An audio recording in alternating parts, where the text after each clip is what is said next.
రాత్రికాల ప్రార్థన కూడి వచ్చినటువంటి మీ అందరికీ నా హృదయపూర్వకమైనటువంటి దేవుని యొక్క వందనాలు, ప్రభువుకు స్తోత్రాలు చెల్లిస్తూ ఉన్నాను. ఆ దేవుని కృప మిమ్మల్ని అందరినీ కూడా ఆవరించునుగాక, మిమ్మల్ని అందరినీ పలకరించునుగాక, మీరందరూ పరామర్శించబడుదురుగాక. దేవుని ఆశీర్వాదం మీ అందరికీ ఐశ్వర్యమిచ్చునుగాక. ఆమేన్. వాక్యాన్ని ధ్యానం చేసుకుందాం.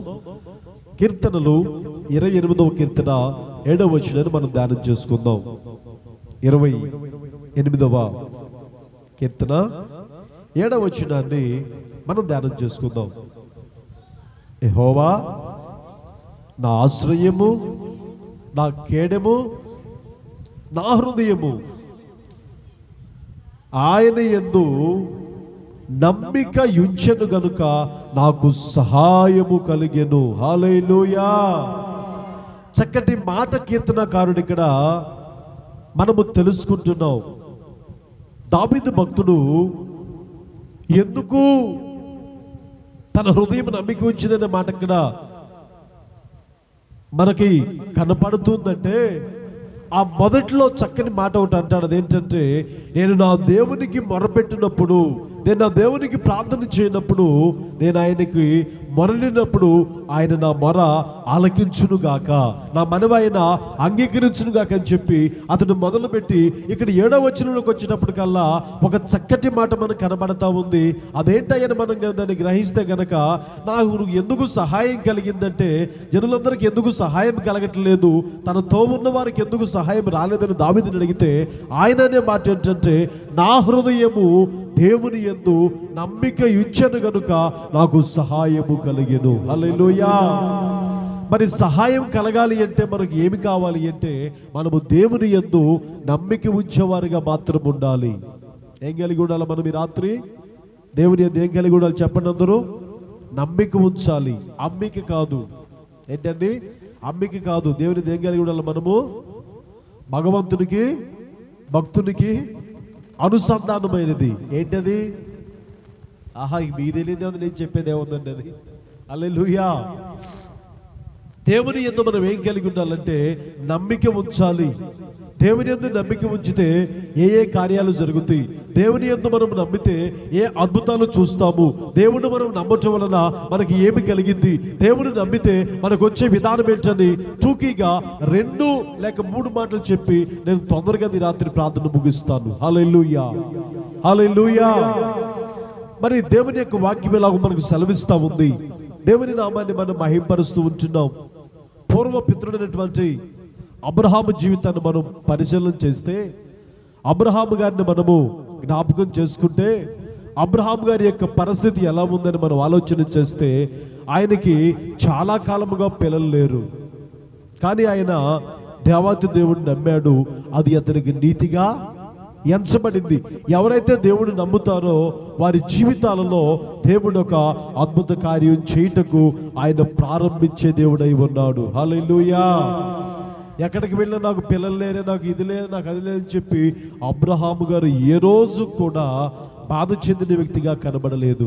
తన నోటిలోనే నవ్వు ఉండేదే. తను సంతోషంగా దేవునితో మాట్లాడుతూ ఉండేవాడు. దేవుడు అబ్రహాముని పిలుస్తున్న ప్రతిసారిలో కూడా అబ్రహాముతో దేవుడు చెప్పాడు, నీకు ఒక సమయమున నేను బిడ్డలను కలుగు చేస్తాను. హల్లెలూయా. దాన్ని ఏం చేశాడంటే ఆయన నమ్మాడు. అతడు నమ్మడం ద్వారాగానే 100 సంవత్సరాల వయసులో ఓ చక్కని కుమారుని దేవుడు అతనికి దయచేశాడు. ఎన్ని సంవత్సరాలకి చెప్పండి? 100 సంవత్సరాల కుమారుని ఇవ్వటం అంటే సామాన్యమైన విషయం కాదు. తల్లి శారా గారు కూడా 9 సంవత్సరాల ముసలి తన ముందు ఊరు వెళ్ళమంటుంది. కాడు రమ్మనే సమయంలో ఆ తల్లి గర్భము ఉడిగిపోయి ఉంటుంది. కానీ మనం ఆరాధిస్తున్న దేవుడు ఎవరై అంటే అసాధ్యాలను సాధ్యపరిచే దేవుడై ఉన్నాడు. నమ్ముట నీ వలనైతే నమ్మువానికి సమస్తమును కూడా సాధ్యమై ఉన్నవి. ఒక సందర్భంలో యేసుక్రీస్తు ప్రభులు వారు భూలోకంలో సంచరిస్తూ ఉన్నప్పుడు యేసుక్రీస్తు ప్రభులు వారు ఓ ప్రాంతంలో జనం దగ్గర కూర్చొని మాట్లాడుతున్న సందర్భంలో అప్పటికే యేసు ప్రభు దగ్గరికి ఒక ఆయన వస్తాడు. ఆ వచ్చేటువంటి వ్యక్తి ఎవరయ్యంటే సమాజ మందిరపు యొక్క అధికారి. అందరూ చెప్పండి, ఎవరైనా సమాజ మందిరపు యొక్క అధికారి. సమాజ మందిరం ఉంటుంది ఆ రోజుల్లో. ఆ సమాజ మందిరం దగ్గర ఉన్నటువంటి అధికారి వచ్చి ఏం చేస్తాడంటే యేసు క్రీస్తుతో మాట్లాడుతూ ఉంటాడు. ఈ లోపల జనసమూహం అందరూ వచ్చి యేసు ప్రభు వైపు తేరు చూస్తూ ఉంటారు. యేసు ప్రభుతో మాట్లాడుతున్నప్పుడు యేసు ప్రభు వారితో మాట్లాడుతున్నారు. ఆయనకి అనేక సంగతుల గురించి వారితో మాట్లాడుతున్న సందర్భంలో సమాజ మందిరం యొక్క అధికారి గారి యొక్క ఇంటి దగ్గర నుంచి ఒక పనోడు ఆయన దగ్గరికి రానే వస్తాడు. హల్లెలూయా. ఒక వ్యక్తి తన దగ్గరికి వచ్చి ఏం చెప్తాడు అంటే, సమాజ మందిరపు అధికారి గారు, నీ కుమార్తె ఇప్పటి వరకు చూస్తుంది బాగానే ఉందండి, నేను వచ్చే ముందుగా నావేమైందంటే ఉన్నట్లుగా ఉండి ఆమె చనిపోయింది. ఇక మీరేం చేస్తారంటే బోధకుడిని శ్రమ పెట్టవద్దు, యేసు ప్రభుని వచ్చి ఆమె కోసం ప్రార్థన చేయమని నువ్వు కోరుకోవద్దు. యేసుక్రీస్తు ప్రభు వారు వచ్చిన తర్వాత ఆమె గురించి ప్రార్థన చేయవలసినటువంటి అవసరమే ఉండదు. ఎందుకంటే ఇప్పటి వరకు ఆమె జబ్బుతో ఉంది, బాధపడతా ఉంది, బ్రతికిద్దని నమ్మకం ఉంది మనకి. కానీ ఉన్నట్లుగా ఉండి ఏం జరిగిందంటే ఆమె ప్రాణము కాస్త పోయింది. ఇక బోధకుడు నువ్వు శ్రమ పెట్టవద్దు, ఇబ్బంది పెట్టవద్దు అన్నప్పుడు యేసుక్రీస్తు ప్రభుల వారు ఓ చక్కటి మాట చెప్తాడు. చదవండి లూకా సువార్తమానం 8వ అధ్యాయము 50వ వచనంలో ఓ చక్కని మాట ప్రభువు ఇలాగూ చెప్తూ ఉన్నాడు. లూకా సువార్త 8వ అధ్యాయము 50వ వచనంలో ఇలాగ ఆయన తెలియచేస్తూ ఉన్నాడు. చదవండి ఒకసారి. భయపడవద్దు, నమ్మిక మాత్రం ఉంచు, మీ చిన్నది నిద్రించున్నదే కానీ ఆమెకేమీ కాలేదని చెప్పి అక్కడ ఉన్న వారందరూ ఆమె కోసం ఏడుస్తూ ఉంటారు. దేవునికి స్తోత్రం చెప్పండి గట్టిగా ఒకసారి, హల్లెలూయా. అక్కడ ఉన్నవారు జనమందరూ కూడా ఆమెను ఏం చేస్తూ ఉంటారు, అయ్యో ఏమి చనిపోయింది కదా, ఏమి బాధపడుతుంది కదా, ఏమి ఇబ్బంది లేదు కదా అని చెప్పి ఆమె గురించి అందరూ కూడా ఏడుస్తూ ఉంటారు, వేదన చెందుతూ ఉంటారు, దిగులు పడుతూ ఉంటారు. ఏడుపులు వినబడినప్పుడు ఆమెకు ఉన్నటువంటి విధానాన్ని గ్రహించి వారికి ఉన్నటువంటి బాధను గ్రహించినటువంటి యేసుక్రీస్తు ప్రభు ఏం చెప్తాడంటే, మీరు ఏడవద్దు, భయపడవద్దు, మీరు ఏం చేయాలంటే బాధపడవద్దు, నమ్మిక మాత్రం ఉంచండి. హల్లెలూయా. ఆ సంగతి ప్రభు చెప్పినప్పుడు అక్కడ కూర్చొని కొంతమంది చూస్తూ ఉన్నారు ఆయన్ని. యేసు ప్రభు వస్తుందంటే ఆ రోజుల్లో జనం సామాన్యంగా రారు, గుంపులు గుంపులుగా వస్తారు. ఆ జనం అక్కడ కూర్చున్న వారు, ఇటువైపు ఉన్నవారు, అటువైపు ఉన్నవారు. యేసు ప్రభువు ఇలా మాట్లాడతాడేంటి, ఆల్రెడీ ఆమె చనిపోయింది కదా అన్నట్లుగా అక్కడ రాయబడిన మాట ఏంటంటే యేసుక్రీస్తు ప్రభుల వారిని వారు అపహాస్యము చేసిరి అని బైబిల్లో రాయబడి ఉంది. హల్లెలూయా. ప్రభు ఒక చక్కని మాట అంటున్నాడు, మీరు నమ్మిక మాత్రం ఉంచండి, ఏమి ఆమె గురించి దిగులు పడవద్దు. అలాంటి చచ్చిపోయింది ఆమె. చూసే జనమందరూ అంటున్నారు కదా, యేసు ప్రభు ఎలా మాట్లాడుతాడని చెప్పి ఆయనని అపహాస్యము చేసినట్లుగా బైబిల్లో రాయబడి ఉంది. కానీ ప్రభు చెప్పిన మాట ఏంటంటే, ఆమె దగ్గరికి వెళ్ళి ఆమె చెయ్యి పట్టుకొని, చిన్నదాన లెమ్మని నీతో చెప్పుచున్నాననగా ఆ చిన్నది లేచి కూర్చుంది. కొడతాన సప్పట్లు గట్టిగా ఒకసారి ప్రభుని మహింపరుద్దాం. హల్లెలూయా. మన దేవుడు ఎవరయ్యంటే చనిపోయిన వారు సైతం తిరిగి బ్రతికించగలడు. మన దేవుడు ఎవరయ్యంటే లేని వాటిని సైతం ఉన్నట్లుగా పిలవగలడు.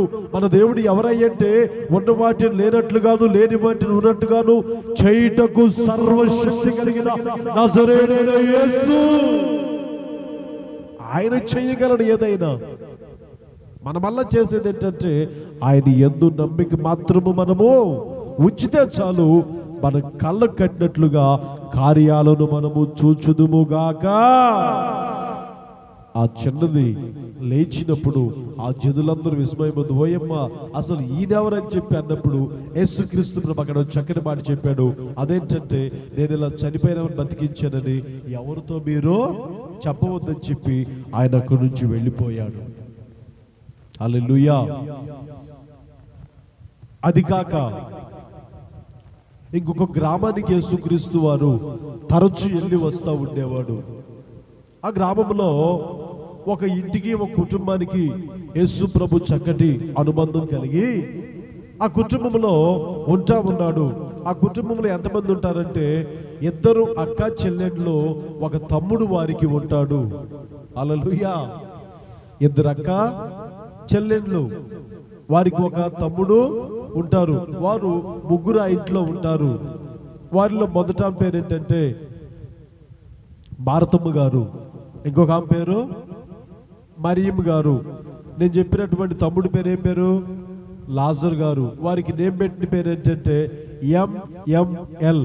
ఎంఎంఎల్ ఎవరు చెప్పండి వాళ్ళు? ఎంఎంఎల్ అంటే మార్తా, మరియా, లాజరు.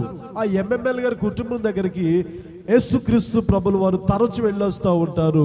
వారందరూ దేవుని యందు భయభక్తులు కలిగి దేవుని నామాన్ని మహింపరుస్తూ ఉంటారు. ఇటు సందర్భం జరుగుతూ ఉంది. ఒకానొక సందర్భంలో యేసు ప్రభువు లాజరును ప్రేమిస్తాడు. హల్లెలూయా. కానీ లాజర్ని ఇష్టపడతాడు యేసు ప్రభు.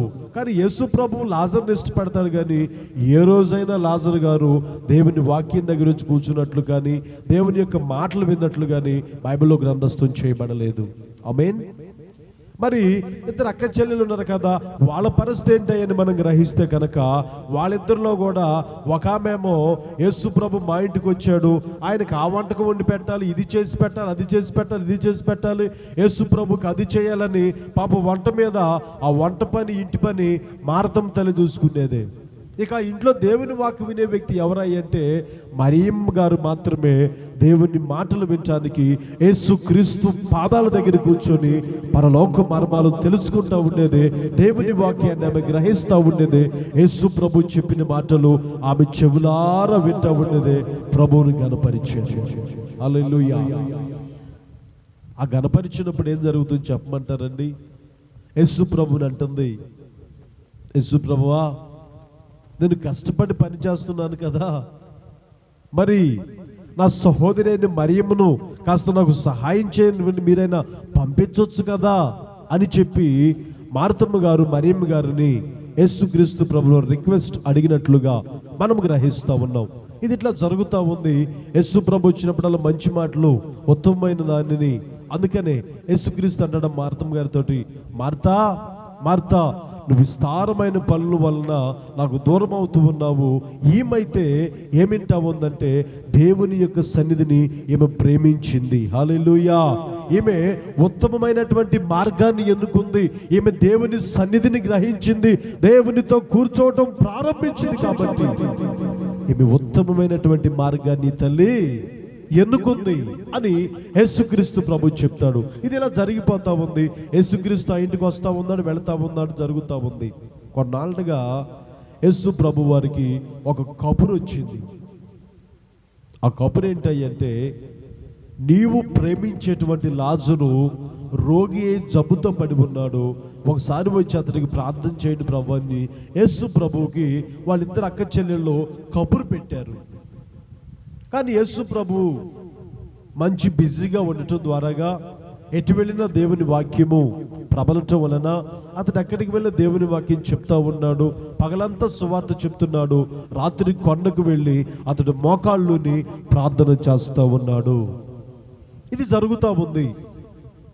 అక్కడ దేవుని కార్యము ఆ ప్రాంతవాసులందరూ చూడాలని రోగి అయి పడి ఉన్నప్పుడు యేసుక్రీస్తు ప్రభులు వారు ఆ ఇంటికి రాలేదు. ఆ లాజరు గారు రోగి కాక మునుపు యేసుక్రీస్తు ప్రభులు వారు ఆ ఇంటికి తరచేళ్ళు వస్తూ ఉండేవాళ్ళు. తరచుగా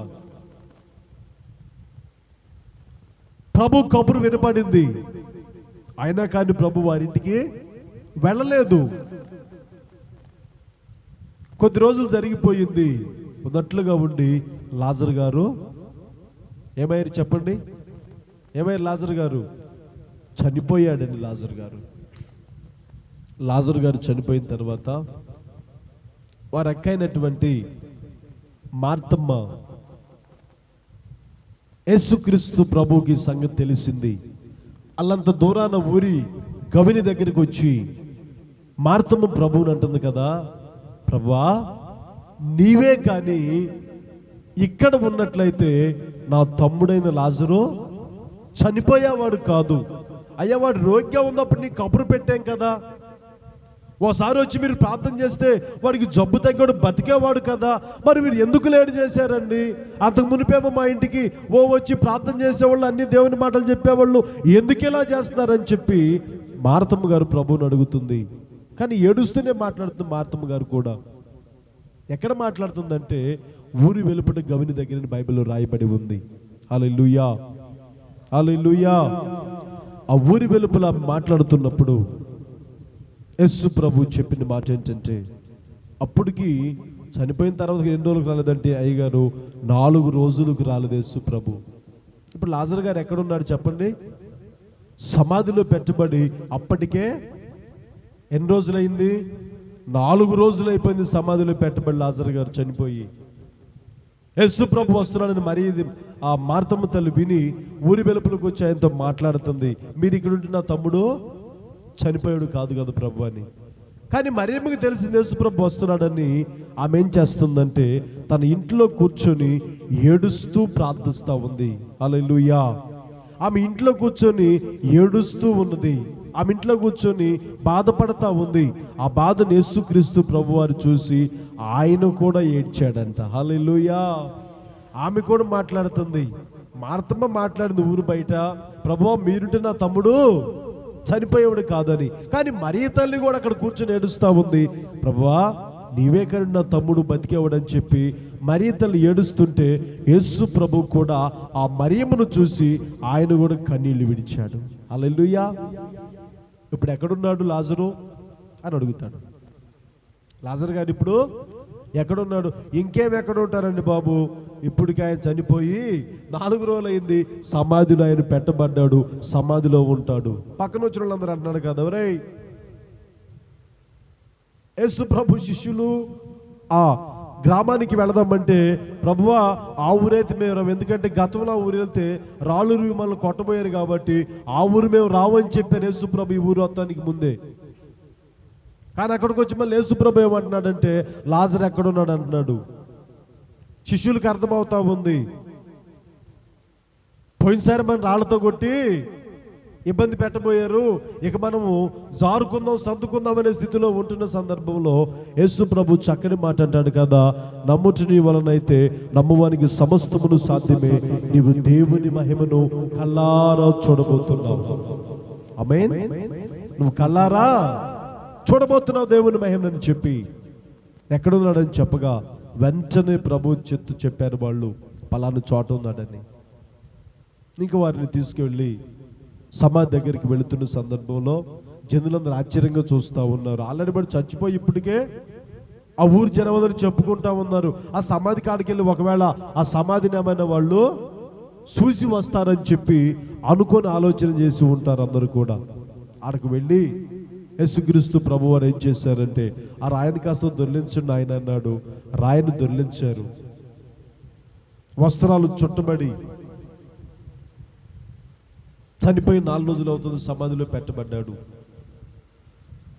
దేవుని మహిమను అక్కడ చూచినట్లుగా ప్రజలందరూ నమ్మిక మాత్రం ఉంచమని వారితో చెప్పినట్లుగా ఆ రాతిని తొలగించండి అన్నారు. రాతిని తొలగించారు.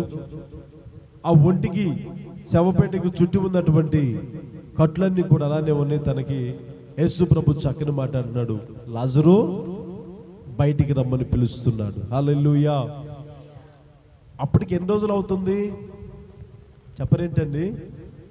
మరి 4 రోజులు అయితే పొట్ట పగలాలి, వాస్తవానికి ప్రేవులన్నీ కూడా బయటికి రావాలి. కానీ వచ్చాయి ఎక్కడ? ఏం జరిగింది కార్యం అంటే ఆ లాజరు గారు సమాధిలో నుంచి బయటికి రావడం ప్రారంభించాడు. హల్లెలూయా, హల్లెలూయా. ఆ సమాధి నుంచి ఎప్పుడైతే బయటకు వచ్చారో జనులందరూ చూసి ఆశ్చర్యస్థితులయ్యారు. కారణం ఏంటంటే నమ్మిక మాత్రం మనం ఉంచాలి. మనం కూడా ప్రార్థన చేసినప్పుడు, ప్రభువా నా ప్రార్థన ఆలకిస్తున్నావా లేదు నాయనా, నా ప్రార్థన జవాబు కలుగు చేస్తావా లేదు ప్రభువా అని కొంత ఆలోచన.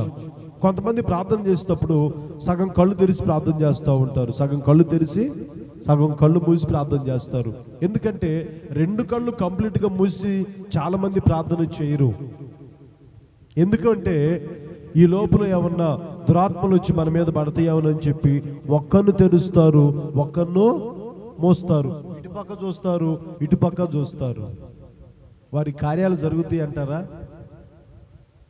చెప్పరేందండి. చిన్న చిన్న కడుపులు నొప్పి పోద్దు కానీ పాస్టర్ గారు, చిన్న చిన్న తలనొప్పి కానీ పోద్దు కానీ పాస్టర్ గారు, ఇవన్నీ పోవాలంటే అసలు మనతో అయ్యేది కాదండి. ఎత్తండ్రా తీయండ్రా ఆసుపత్రికి పంపించండి. ఇదే వరుసగాని ప్రభు సన్నిధిలో కనిపెడదాం, ప్రభు పాదాలు పట్టుకుందాం, ప్రభు యందు నమ్మిక ఉంచుదాం, దైవిక స్వస్థత అనుభవిద్దాము. చనిపోయిన వారిని సైతం మన దేవుడు తిరిగి లేపగలిగినటువంటి సర్వశక్తిమంతుడైన దేవుడై ఉన్నాడు. హల్లెలూయా. ఆ సర్వశక్తి కలిగిన దేవుడిని మనము ఎలా నమ్మాలి అంటే, మన నమ్మిక చొప్పున ఆయన జరిగించే విధానాన్ని మనకు గమనిస్తున్నాడు. దైవ సేవకులు లేసన్న గారు చెప్తారు చక్కటి మాట.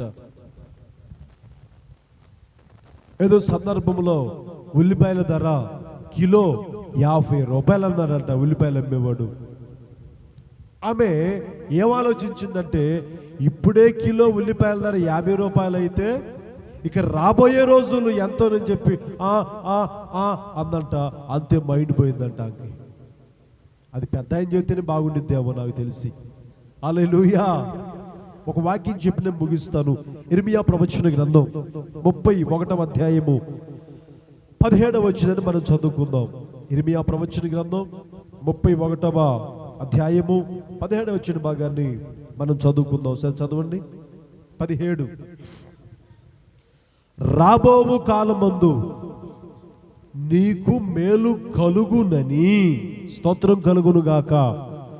ఇప్పుడే ఎండలా కాస్తుంది, వచ్చే సంవత్సరం ఏమైద్దో, ఆ తర్వాత నా లైఫ్ ఏమైద్దో, ఆ తర్వాత నేనేమవుతానో, అసలు నా పరిస్థితి ఇంతటితోటి అయిపోయిందేమో అని చెప్పి భయపడి బాధపడితే ఆ బాధలు ఎప్పుడు కూడా నిన్ను భయపడతానే ఉంటాయి. ఆ బాధలు ఎప్పుడు నిన్ను బలహీనపరుస్తూనే ఉంటాయి. నువ్వు ఏమి గుర్తించాలంటే, ఇర్మియా ప్రవచన గ్రంథంలో ప్రవక్త అయినటువంటి ఇర్మియా భక్తుడు చెప్తున్నాడు కదా, రాబోవు కాలములో. చదవండి ఒకసారి మళ్ళీ అది. రాబోవు కాలమునందు నీకు మేలు ఆ మాట ఎప్పుడు చెప్తున్నాడు ఇర్మియా గ్రంథకర్త అయినటువంటి ఆ జెరమీయా గారు ఎప్పుడు ఆ మాట చెప్తున్నాడంటే, వారి ప్రజలందరినీ కూడా శత్రులైన వారి దగ్గర బంధించబడి ఉన్నారు. వారి ప్రజలందరూ వారితో లేరు. ఆ సందర్భంలో ఇర్మియా చెప్తున్న మాట ఏంటంటే, ధైర్యం తెచ్చుకోండి, బలహీనపడమాకండి, బలపరచబడండి. మీరు ఈ సమస్యలు ఇలానే ఉంటాయని మీరు అనుకోవద్దు. మరి ఏం చేయాలయ్యా దైవజనుడు అంటే, ఆ వ్యక్తి వారితో చెప్తాడు కదా, మీకోసము రాబోవు కాలమందు మీ దేవుడు మీకు ఏం చేస్తాడంట, మేలు కలుగు చేయునని నమ్మిక మాత్రం మీరు ఉంచండి. ఆ నమ్మిక చొప్పునే మీకు జరిగిద్ది. నమ్మకం లేని చోట ఏ కార్యక్రమం కూడా జరగదు. అవునంటారా కాదంటారా? నమ్మకం లేని చోట కార్యక్రమం జరిగిద్దా? పొరపాటును జరగదు. ఎక్కడైతే నమ్మకం ఉంటుందో యాడ్లు ఇస్తూ ఉంటారు కండి, నమ్మకానికి అమ్మలాంటిది, అంతే కదా. నమ్మకమే జీవితం, కళ్యాణ్ జ్యువెలర్స్ అని, ఇవన్నీ యాడ్స్ మనం గమనిస్తూ ఉంటాం మెట్టుకు. కానీ నమ్మవలసింది ఏంటంటే, నా జీవితం ఈ సంవత్సరం ఎలా ఉంది, ఆ తర్వాత ఎలానే ఉండిద్దో, ఇంకా వెనక్కి వెళ్తాను, నా శత్రువులు ఇబ్బంది పెడతారేమో, బాధ పెడతారేమో అని చెప్పి ప్రజలందరూ బాధపడుతున్నప్పుడు ఇర్మియా ప్రవచన గ్రంథం నుంచి ఓ చక్కటి మాట ఆయన చెప్తున్నాడు, నాకు రాబోవు కాలములో మేలు కలుగునని, స్తోత్రం కలుగును గాక. రాబోవు కాలములో విడుదల కలుగునని, రాబోవు కాలములో ఒక ఆశ్రయ దుర్గమైన మా దేవుని సన్నిధి మాకు తోడు వచ్చిందని నువ్వు గ్రహించగలిగినప్పుడు, నా బ్రతుకింతేనాక, నా బ్రతుకిలానే క్షీణించిపోవాలా, ఆత్మీయస్థితుల్లోనే ముందుకు వెళ్ళలేనా, నా బ్రతుకులో ఏ రోజు కూడా నెమ్మదిగా నేను ఉండలేనని చెప్పి ఆలోచిస్తూ బాధపడుతున్న నీతో ప్రబోధించిన మాట ఏంటంటే, ఇక మీదట నీ కోసం ఆయన ఒక నమ్మకమైన కార్యమును చేయబోతున్నాడు. అది నీవు ఏమి చేయాలంటే, ప్రభు సన్నిధిలో రాబోవు కాలమందు నా దేవుడు నీకు మేలు కలుగు చేయునుగాక, మేలు కలుగు చేయునుగాక, మేలుతో నిన్ను నా దేవుడు తృప్తిపరచునుగాక. అటువంటి మేలుతో ప్రభు నిన్ను తృప్తిపరచాలని ఈ రాత్రి ప్రభు మనల్ని కోరుకుంటా ఉన్నాడు. ఈ రాత్రి ప్రభు మనల్ని జ్ఞాపకం చేసుకొని, ఈ రాత్రి ప్రభు మనల్ని దర్శించినట్లుగా ఆయన సన్నిధి మనకి తోడిచ్చే దేవుడిగా ఉన్నాడు.